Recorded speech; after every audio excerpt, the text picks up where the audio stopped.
नमस्कार दोस्तों, जय हिंद जय भारत। जैसे कि भारत के द्वारा स्वदेशी तौर पर निर्माण किया जा रहा एमका है, तो दूसरी तरफ चाइना के द्वारा स्वदेशी तौर पर तैयार किया गया पहली 5th जेन फाइटर J-20 है। तो इन दोनों फाइटर जेट कभी भी आमने सामने आ जाए तो उसी दौरान यह देखने को मिल सकता है। तो चलिए दोस्तों, उसी के बारे में सबसे बेहतर जानकारी देने वाला हूँ इसी वीडियो के अंदर। जैसे कि दोनों फाइटर जेट जब आमने सामने होंगे तो दोनों चीज़ों के ऊपर ध्यान रखकर इस वीडियो को बनाने का कोशिश करेंगे। सबसे पहले देखिए, किसी भी फाइटर जेट के अंदर किस प्रकार की राडार सिस्टम है और दूसरा कि उसके अंदर किस प्रकार की मिसाइल है। तो चलिए इसी दोनों टॉपिक के ऊपर ही हम लोग बात करेंगे कि इन दोनों फाइटर जेट का क्या क्या रोल होने वाला है। जैसे कि भारत के द्वारा स्वदेशी तौर पर तैयार किया गया एमका है, जिनकी फुल नाम है एडवांस मीडियम कॉम्बैक्ट एयरक्राफ्ट, जो एक मीडियम साइज की कॉम्बैक्ट एयरक्राफ्ट है। तो दूसरी तरफ चाइना के द्वारा जो पहली 5th जेन फाइटर है वो चैंगडू J-20 है। चैंगडू J-20 और एमका जब करीब में आ जाएंगे, मतलब करीब लड़ाई की स्थिति में आ जाएंगे, तो उसी दौरान दोनों चीज़ों के ऊपर ध्यान रखा जाएगा, जिसमें उसके अंदर किस प्रकार की राडार है, दूसरा उसके अंदर किस प्रकार की मिसाइल है और उसका कितना रेंज होने वाला है। जैसे कि एमका फाइटर जेट को बनाया है एरोनॉटिकल डेवलपमेंट एजेंसी ADA और उसके साथ DRDO ने मिलकर बनाया है। और इसके साथ जब चैंगडू J-20 की बात किया जाए तो चैंगडू J-20 को चैंगडू एरोस्पेस कॉर्पोरेशन और पीपल लिबरेशन आर्मी एयरफोर्स के द्वारा बनाया गया है। इस फाइटर जेट की चैंगडू J-20 की पहली उड़ान 2011 को देखने को मिला है। उसके बाद अभी तक इनकी प्रोडक्शन लाइन में बहुत ज़्यादा संख्या के अंदर फाइटर जेट को बनाया गया है, जिसकी वजह से कई विशेषज्ञों यह दावा करने लगा है कि चाइना के पास जिस तरीके से फाइटर जेट मौजूद होता जा रहा है, उसकी वजह से भारत के लिए बहुत ज़्यादा परेशान का स्वभाव होने वाला है। तो इसी वजह से भारत सरकार के द्वारा जल्द से जल्द इनकी पहली उड़ान भरने का कोशिश किया जाएगा एमका की। और एमका एक प्रकार मीडियम फाइटर जेट होने के साथ ये स्टील्थी एयरक्राफ्ट होने वाला है। जैसे कि कोई विशेषज्ञ बता रहा है कि भारत की जो एमका होने वाला है एक मीडियम साइज की होने के साथ साथ इसके अंदर जो कैपेसिटी होगी बहुत अच्छी क्वालिटी की होगी। और उसके साथ उसकी जब नया वेरिएंट आने वाला है तो उसका नया वेरिएंट 6th जनरेशन पे भी बनाया जाएगा, जिस वजह से कई दुनिया के अंदर जो भी देश मौजूद है इस टाइम, या तो फिर 5th जेन फाइटर जेट बनाने के लिए लगे हुए हैं या फिर 5th जेन फाइटर जेट बना चुके हैं। तो उसी दौरान भारत ने 5th जेन फाइटर जेट की बनाने के साथ साथ 6th जेन का फाइटर जेट भी बनाने का कोशिश में लगे हुए हैं। तो इसीलिए कई विशेषज्ञों को ये दावा करने लगा है कि भारत के द्वारा जिस तरीके से फाइटर जेट के अंदर डेवलप किया जा रहा है वो सबसे बेहतरीन है। तो इस वीडियो की मेन टॉपिक पे आ जाते हैं। जैसे कि एमका और चैंगडू J-20 को अलग अलग देशों की अलग अलग कंपनी के द्वारा बनाया गया है। जिसके अंदर इंजन की बात किया जाए, जहाँ पर एमका के अंदर जनरल इलेक्ट्रिक की F414 का इंजन है, जिसकी अमूमन थ्रस्ट एक इंजन का 120 किलो न्यूटन है।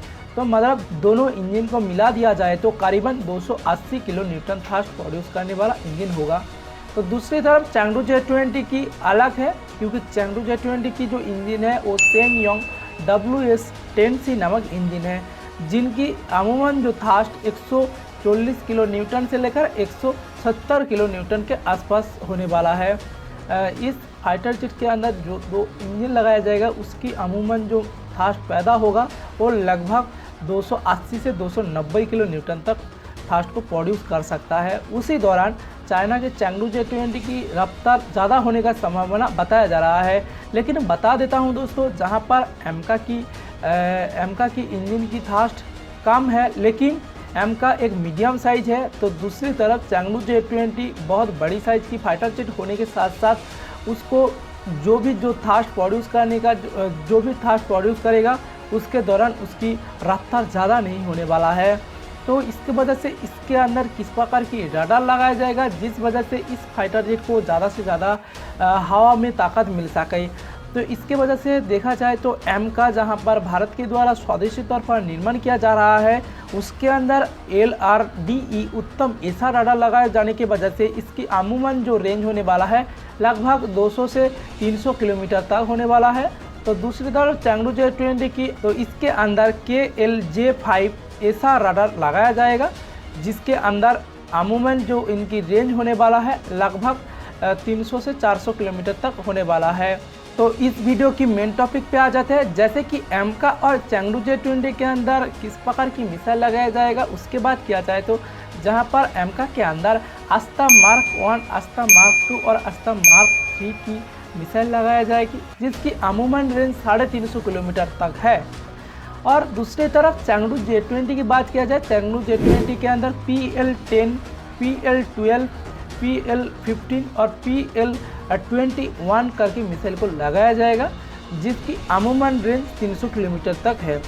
तो दोनों फाइटर जेट जब करीब आ जाएगा तो उसी दौरान इस मिसाइल को लॉन्च करने का क्षमता किसके पास ज़्यादा होगा या फिर किसके पास नहीं होगा, उसको हम ज़्यादा नहीं बता पाएंगे। इसकी रीज़न जो है, क्योंकि अभी तक एमका ने पहली उड़ान नहीं भरा है, लेकिन अमूमन कई विशेषज्ञों ये बताने का कोशिश किया है कि जहां पर एमका फुल पेलोड कैपेसिटी के साथ जहां पर टेक ऑफ कर सकता है, तो दूसरी तरफ चाइना की चेंगडू J-20 आसानी से फुल कैपेसिटी के साथ नहीं उड़ान भर पाएगा, क्योंकि उसको जब लड़ाई करने के लिए मैदान में आना होगा तो उसी दौरान उसको पहाड़ के ऊपर से आना होगा, तो उसके दौरान वो ज़्यादा से ज़्यादा वजन को कैरी करके नहीं टेक ऑफ कर सकता है। तो इसके वजह से जहाँ पर एमका के पास सबसे अत्याधुनिक और सबसे बेहतरीन मिसाइल मौजूद होगा, तो दूसरी तरफ चेंगडू J-20 के पास बहुत कम संख्या के अंदर मिसाइल होगा। तो उसके दौरान देखा जाए तो एमका की जहाँ पर अस्त्र मार्क 3 की जो रेंज होने वाला है वो 300 किलोमीटर है, तो दूसरी तरफ चेंगडू J-20 की रेंज 300 किलोमीटर है। तो दोनों फाइटर जेट से जब मिसाइल को छोड़ा जाएगा उसी दौरान एमका की जहां पर 350 किलोमीटर वाला मिसाइल होगा वो आसानी से J-20 फाइटर जेट को अटैक कर सकता है। लेकिन बता देता हूं दोस्तों, दोनों फाइटर जेट स्टील्थी होने की वजह से उसकी संभावना कम हो जाती है। लेकिन बताना चाहता हूं कि कई विशेषज्ञों को ये भी बताने की कोशिश किया है कि एमका चेंगडू J-20 को मारने का क्षमता रख सकता है। तो इसके ऊपर ज़्यादा पुष्टिकरण या फिर कुछ भी बताया नहीं जा सकता है। फिर भी मैं बताना चाहता हूँ, एमका की जब पहली उड़ान सक्सेसफुली टेस्ट हो जाएगी तो उसके बाद हम बता पाएंगे कि एमका और चेंगडू J-20 कितनी खतरनाक और कितनी घातक होने वाला है। और एमका और चेंगडू J-20 के बीच और भी बहुत तरीके का डिस्टेंस देखने को मिल सकता है, जहां पर एमका और चेंगडू J-20 की लंबाई के मामले में कितनी डिस्टेंस है और इसके अंदर किस प्रकार की मिसाइल लगाया गया है, उसके अंदर कितनी डिस्टेंस है, वो भी और एक नया वीडियो में बताने वाला हूं। तो आज के लिए बस इतना ही। लेकिन बताने से पहले मैं और एक बात क्लियर करना चाहता हूं कि एमका जिस प्रकार की फाइटर जेट होने वाला है कि एमका भारत की पहली 5th जेन फाइटर होगा, उसके साथ उसका 6th जेन फाइटर बनाया जाएगा जिसको राडार में पकड़ा नहीं जाएगा। तो उसके बाद चाइना की चेंगडू J-20 की बात की जाए, चेंगडू J-20 को बनाने के लिए चाइना ने किसी और फाइटर जेट को कॉपी करने की वजह से चाइना की चेंगडू J-20 असल में पूरी तरीके से 5th जेन फाइटर नहीं हो सकता। फिर भी मैं बताना चाहता हूँ चाइना की तरफ से कि चाइना की जो चेंगडू J-20 है वो 5th जेन मानने का 5th जेन फाइटर की भूमिका रोल अदा कर सकती है। तो आज के लिए बस इतना ही, मिलते हैं और एक नया वीडियो में। तब तक के लिए जय हिंद, जय भारत।